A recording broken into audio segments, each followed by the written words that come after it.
The Czech Cinderella story, Popelka. In a city a long time ago, there lived a poor husband and wife who had 3 daughters. The 2 eldest were lazy and did nothing. The youngest spent the day in the kitchen doing all the chores. She was called Popelka. One night, the husband said to the wife, "We need to do something about our daughters, or else they'll spend all the money we got from begging. They should stop living with us. For their own good, I will take them into the forest and leave them to fend for themselves. Then they will appreciate what they have here." At first, the wife thought it was a strange thing to do. But in the end, she decided to trust her husband and follow his lead. Unbeknownst to them, Popelka, who had been trying to sleep next to the fire, overheard their conversation and snuck out of the house to seek advice from a neighbor. Upon hearing Popelka's words, the neighbor gave her some string and said, "Take this string with you into the forest and tie it around the trees along the way, so that you may find your way out again. But leave those awful lazy sisters of yours behind." Popelka took the string and snuck back into the house without a sound. The morning came, and the girl's father woke his daughters and said, "I need to do something in the forest today, but I can't do it alone. I will need you all to help." Together they ventured into the forest. Popelka made sure she tied her string to trees as she went. Once deep in the forest, the father said, "I shall go and do my work, but you should wait here until I return." After a while of waiting, and the father not returning, Popelka led her 2 sisters out of the forest and back to the house by following the string she had tied. Popelka had a kind heart, which is why she could not bear to leave her sisters behind, as suggested. That night, the father turned to the wife and said, "How could they find their way back? Maybe I didn't take them deep enough. Tomorrow I shall take them further into the forest."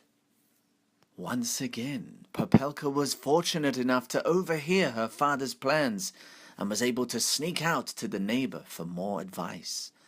This time, the neighbor gave Popelka some ash with which to make a trail and repeated her instruction not to bring the sisters home with her.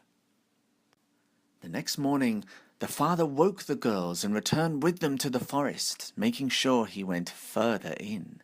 But by laying the ash her neighbor gave her, Popelka was once again able to find her way back to the house, though again deciding to ignore her neighbor by bringing her sisters home. That night, Popelka listened again as her parents spoke. Her father couldn't believe that they had all made it home a second time. "Tomorrow I will take them to the very deepest part of the forest. They surely won't be able to find their way back from there." When Popelka revisited the house next door, the neighbor, angry at the fact she had again brought her sisters home, gave her green beans with which to find her way home. The next day, these green beans were laid on the ground as they all made their way to the deepest part of the forest. But when the father left them, Popelka discovered that all the green beans had been eaten by pigeons. It dawned on them that they were truly lost. As night fell, they became desperate to find shelter. Popelka climbed a tree to survey the area and saw a light in the distance. The sisters then made their way towards the light. When they got to the source of the light, they found a huge castle. They knocked on the door, and a big witch opened it.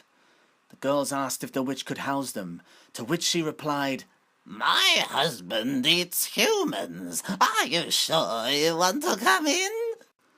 But the girls pleaded for the witch to help them, and so the witch let them in. But it wasn't long before the witch's husband came home and said, "I can smell humans. There are humans here." And he promptly found the girls. They begged for him not to eat them and said they would do anything they wanted in return. The girls were made to do all the house chores, but soon it was too much for them, and so they decided to kill the witch and the husband. They then became the owners of the castle. However, once this had happened, the two sisters didn't do any work, leaving Popelka to do everything.